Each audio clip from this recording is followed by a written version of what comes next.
Another episode of In the Nude. Today I want to talk about productive doesn't mean product. I don't know about you, but I have this innate thing about productive, about vying for my worth, about doing enough. And it's something that's both vocalized, but also just ingrained and natural within me. I don't even have to think about it. I don't have to say out loud that I'm trying to vie for my worth. But at the same time, we both know that's what it is, right? The need to make sure to have when you had free time, that you got enough things done that were productive. You clean the house, or you organize the closet, or we have these, it's us trying to come up with excuses and validation for our worth, because we have it in our head that if we have enough product, of enough things to present enough, then we'll have enough worth. If we did enough, we have value. If we, gave enough, we have worth. It's not how it really works, but it is how we can feel like it works, because we've had relationships where it's that way. Childhoods, parents, paramours, it doesn't matter what the relationship is. We've been made to feel like we are a cog, we are a product, we are a item that has only value in its function. But the life we want to have isn't one that's focused on the products. You don't want to have a life that's that thing over there, right? That job, that relationship, that you want the thing. But the thing that you want isn't actually the thing, whatever that thing is. It's the thing it'll be the feeling that thing gets you. That you want that position because you'll feel worthy. You'll feel accomplished. You'll feel valued. You'll feel wanted. You'll feel loved. You'll feel good. You'll feel, right? This feeling that you don't feel like you have right now, that thing or that person or that's what we're looking for. But what we're actually wanting is the feeling. That's why we like the idea of thrive, right? Because it's this ethereal thrive that's over there. Not contentment, that peace, that loving, that life that we want, the dream that we want. It's the thrive over there, right? We have it out of reach, out of this gap that we're not there. But that thrive that we're wanting, that feeling that we're wanting, it's not gained by results. It's not gained by product. It's not gained by hustle. It might include those things at points. It might involve them, but it isn't about them. The life of thrive is about you. It's so simple, but so complicated. So simple, but so difficult. The world of thrive isn't something that's external, but it's something that's internal. It's not something about it's not about the outside world, but it's your perspective on you in your world. We have these things that we go after. We want to seize control. We want to feel differently than we do now. And so we will do things like throw stuff away or clean or hustle or escape or Netflix binge or dead scroll. You know what I'm talking about? Death scroll. There you go. That's the word. Anyway, we find these ways to try to escape what we are feeling because we don't want to be there and we want to be someplace else. But the path to getting to what we want to feel isn't through doing a thing, but being with us, being here. We hustle, we move, we try to check off to-do lists, we try to show up and be valuable, we try to achieve. You own a business and you want it to grow, fair, reasonable. You have a relationship with your kid and you want it to be better, awesome. You have a relationship with a paramour and you want to enjoy each other's company and remember why you got together, all fair. But the reason you want the things that you want is because of how it will make you feel. And how it will make you feel is more readily available for you in the moment of what you actually have and what you actually can control within yourself. You. The best way I know how to have a better relationship with another person is to have a better relationship with me. I don't go looking to another person to fulfill what I know that I can give to myself, even if it's difficult and I don't know how to give it to myself. It's reasonable you don't know how to love yourself. Nobody else showed you how, but it's time. It's okay to not be productive in the world that we see around us and what they say is productive. You know what's productive? Life. What is life made of? The good, the bad, the ugly, the slow, the silly, the nothing, the all. It's sitting in the quiet in the still. It's sitting with yourself when you're exhausted and allowing it to be. It's sitting in relaxation and rest. It's sitting in the movement of having to do the things that you need to get done even if you don't have the energy. It's being. It's the now. It's the what is. It's the thing that you're trying to escape to get to the over there. That's the thrive. It's the now. I know that doesn't feel like it's the thrive, but it is based on your perspective. I shared in the previous podcast about the fact that I can prove that too because of my life. Externally, my life looks the same as it did 4 years ago when I was a crumpled, literally, my bed's right there. I was a crumpled mess right in that bed, weeping, depressed, wanting to not exist. And the only reason I didn't take action on it because I had kids. My life looks the same on paper as it did right there. I could go through the whole story. It's the exact same. The story looks the same. If I wrote it out, if I put it on paper, it would look the same. But I thrive now. I don't make more money, I make less. I don't have more freedom. I have older kids, so less freedom. I know that sounds contradictory, but like there's more activities. There's more like difficult complexity to their problems and their feelings and there's some independence, but anyway, that's a whole different diatribe. But my life doesn't look different on paper, but it looks different because of my perspective on it. It looks different because of how I show up in it. It looks different because instead of constantly having this pressure to have a product, a result for my actions, I started distancing myself and my actions from what I thought should exist.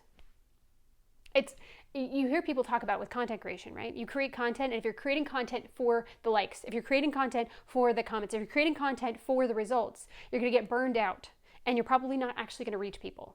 Because people can feel the difference between whether you're creating content to make a difference, you're creating content to connect with a person, creating content because you feel passion to say and do the thing you're doing, or if you're creating content to like make some type of end result. You don't want to be sold. Nobody wants to be sold. I don't want to be sold. So when a business is selling something to you, instead of just being, instead of presenting to you and connecting to you what you want and what you desire, and they're trying to, you feel it.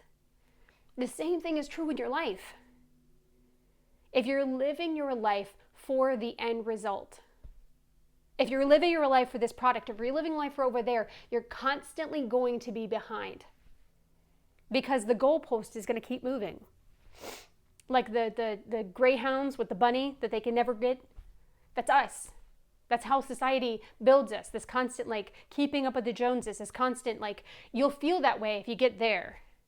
We're so easily manipulated because we so desperately want the over there. That feeling that they advertise that could happen over there. Like that product, that person, that relationship, that whatever. It's not going to, you can't. An external factor cannot help you gain an internal fraction. We've parsed ourselves apart and we feel like we're not enough. We feel like we can't have the feeling where we are with what we are. That external thing, you're going to gain it. And just like all the ones in the past that you've gained, it's going to melt away and you're going to all of a sudden have a new one. Because the thrive you're looking for isn't about the external, it's about the internal.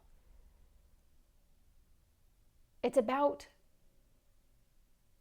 the journey. It's about the mess. It's about the chaos. We can see the frivolity in another person's actions, right? It's easy. It's easy to have advice for another person because you can see the whole picture. Pointillism, right? I don't know if you like art, but there's this art called pointillism where it's just a whole bunch of dots. And if you're really close to it, it just looks chaotic. But if you walk back, you can see the whole picture. We can see other people's pointillism because we're pulled back and we can see the whole perspective and we'd be like, oh, you're doing this because you want to get this, but you're not seeing where it connects. But we don't take the step back in our life. We're too close. We're too close to our own mess. We're too close to our own feelings to see why and where. But if we take a step back, if we start getting curious with ourselves, if we start, instead of seeing ourselves like a mess and a problem and an inconvenience, which, fair, you've been taught that. You've been taught you're a mess. You've been taught you're inconvenience. You've been taught to push it aside. You've been taught it. You've been shown it over and over and over again by other people's actions towards you. I get it. I get it. But that thrive you want isn't over there. It's right here. And how you get there is by you giving it to yourself. How you get there is by taking the deep breath when you have that feeling of I have to produce, but you don't feel the energy to. Where you're sitting there feeling like a zombie frozen in time and you're like, man, there's so many things I need to get done, but I don't have the energy. And you keep pushing yourself further and further towards trying to get the thing done that you feel like over there, if I just get it. And so you keep shoving down that defeat, you keep shoving down that empty, you keep shoving down that exhaust. Because you're just like, man, if I just get over there, if I just push a little further, maybe I'll.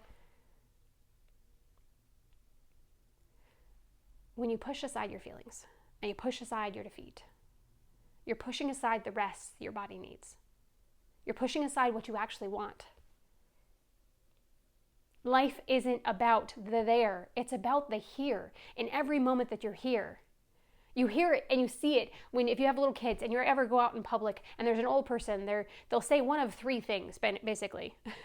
You've got your hands full. Or they'll say, I remember those days that go by so fast. And we can see the humor of it and also the frustration in it.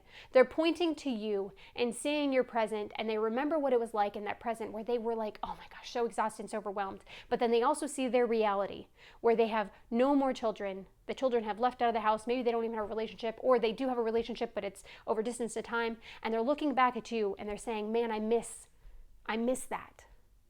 And you can see it. You can see what they're saying. And you can also see that they're literally being a hypocrite in what they're saying, because they're saying, be present in the moment. Enjoy. While they're also not enjoying. Again, it's easier to see somebody else's pointillism because you're pulled back.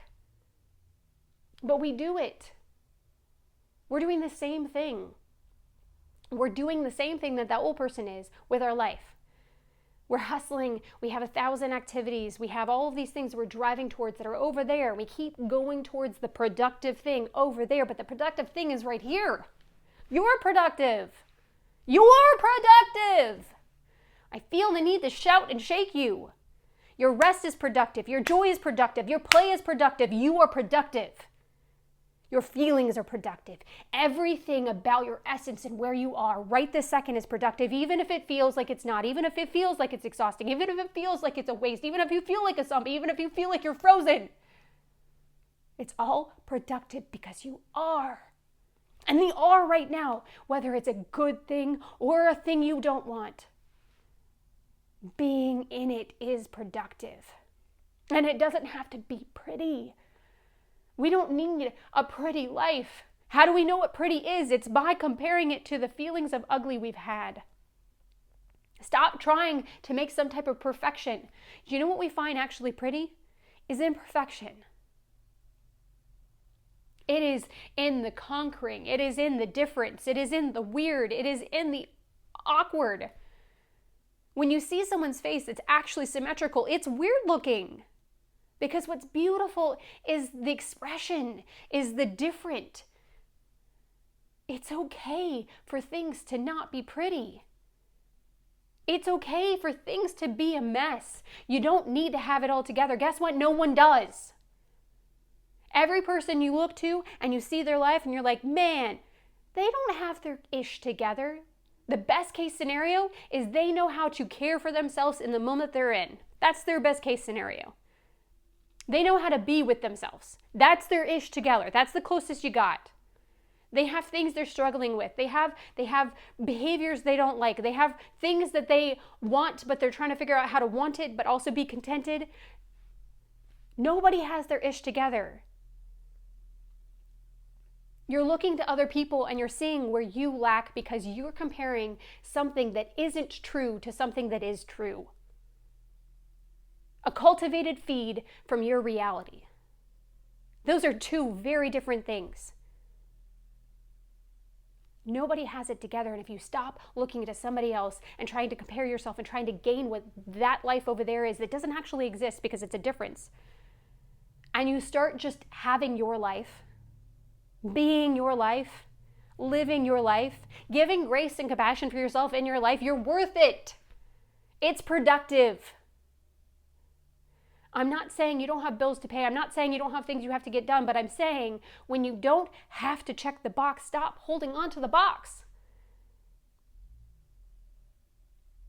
It's okay for it to be messy. It's okay for it to not be perfect. It's beautiful that it isn't. Have you ever stopped and seen like a dandelion shooting up through concrete? Sure, you can see it as frustrating, but also think about the triumph. A tiny, inconsequential weed in the middle of a concrete village has forged its way through inches of concrete. Defiance. Desire to live no matter. That's beautiful. It's messy, but it's beautiful. We don't have to have this perfection, and the more we hold on to the perfection, the less we actually have what we want. It's okay to sit in the mire and just be with it. You're not going to be stuck there forever. It feels like that. That's what we're afraid of, right? If we sit down, if we slow down, if we rest, then maybe we'll never get back up again. It's a lie someone told you. It's a lie someone told you. You're tired because you need to rest. And maybe your rest will have to be extended and longer than it looks like to other people. Because maybe you've been pushing off that rest for a real long time. And maybe you have years of rest that you have to pull into yourself. Maybe you had years of shoving away your tired and shoving away your needs and shoving away your feelings, and now you're going to have an explosion of them because you didn't deal with it for years. It's not that it's never going to end. It's not that it doesn't have a release at the other side. It isn't like there isn't going to be... Even the ocean comes to an end. Even an ocean goes to land. You can sit in the mess, exist with yourself with compassion and grace and love. We've tried the judgment. We've tried the hustle. We've tried the going after the product and the... We don't want that life. You want the thrive. You want the peace. You want the contentment. It doesn't happen with something over there. It doesn't happen with striving after something. It happens with striving with someone. And that someone is you. It's not an external factor. That relationship isn't going to change how you feel about you. You can change how you feel about you. You can show up and do the stupid small things that nobody else did for you. Make you the meal that your body needs. Tuck yourself into bed when your body needs. Allow yourself to play when your body needs. Sit with yourself in the ugly. Productive does not mean product. It's moving towards a goal, a dream, a thought process, an aspect, a life, a feeling. You want to live a life that you love. You want to live a day-to-day life that you feel contented and peace and dream about. You want to make a difference. The difference starts here with you. That life of dream and content and peace starts with not trying to gain something outside of yourself, but fortify what is in. You don't need something outside of yourself. I know it feels like it. I know you feel broken. I know you feel like that you're not enough. But you are. Productive is you. Productive is your life. And your life is what it is. The more time I spend accepting and caring and loving what I can, where I can, when I can, the more my life thrives. The more I can come to the table with compassion for my actions, compassion for my past, compassion for the parts of me that still react and respond like it's stuck in a triggered and traumatized space. The more they don't react, those parts of me don't react that way. The more I can sit with myself in my frustration, even at myself, the more the feeling dissipates, the more I have this life in the now, in me. It's why I can live my life, and it's not a pretty life. It doesn't look good on paper. That's the whole thing. The outside world and how it looks, it doesn't matter. I know it feels like it does, and it does matter in a lot of ways, and other people, and the people make a difference. But I'm saying, like, what you want for your life isn't about the house. It isn't about the income. It isn't about the it isn't. And I can promise that because my life looks the same as it did 4 years ago on paper. If I wrote out everything about my life 4 years ago to now on paper, it's exactly the same, but I'm not. I'm not the same. I don't see myself the same. I don't respond to myself the same. My brain and how it talks to itself is not the same. How I view myself, none of me is the same. My external is exactly the same. It's a gift, even if it doesn't feel like it's a gift, to tell you, you don't need the things out of you to change. It's a gift because it means you're capable of having the life, the thrive, the triumph, the contentment, the peace, the joy, all the things you want to feel. You have access to them because you have access to you. It's a gift because you don't have to have other things changed to have all of what you want. It's also defeating because it would be nice. It seems so simple, so clean for it to be something outside of you. If someone could just give you a box and you could open it and then you could have the life that you wanted. That sounds so clean. That sounds so perfect. It's what I wanted. I wanted to have some type of realization. I wanted to have some type of book that I read that was like, oh, of course. And then all of a sudden I could implement it and my life would look different and I would feel different and everything would be perfect. I wanted to have the right amount of money and then it'd be fine. I'd feel peace. I'd feel safe. I make less money now. I have less money coming in now than I did 4 years ago. But I have more safety. I have more peace. Because I did the arduous and painful, and continue to do the arduous and painful work of living my life in the now, of caring for myself in the now, of letting go of the product for the work.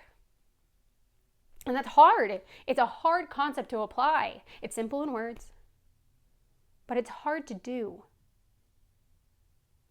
You're worth the hard, though. The whole point of why I create this podcast is to emphatically encourage you that you're not alone in the process. It's going to be difficult, but you're worth all of the difficult. And that there is hope. You can get there.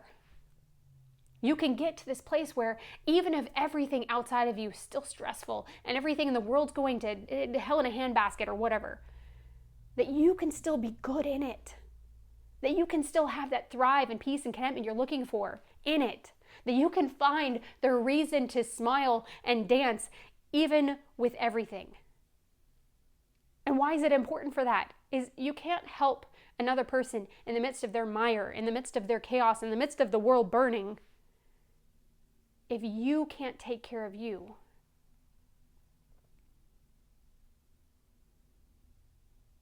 You're worth sitting in where is. You're worth learning how to have grace and compassion and finding the scientific method of caring for yourself. Throwing things at the wall and finding out what works, what helps you, what doesn't. Exploring, reading, listening. I don't know what your jam is. I don't know what. There's so many options. And you're worth that exploration.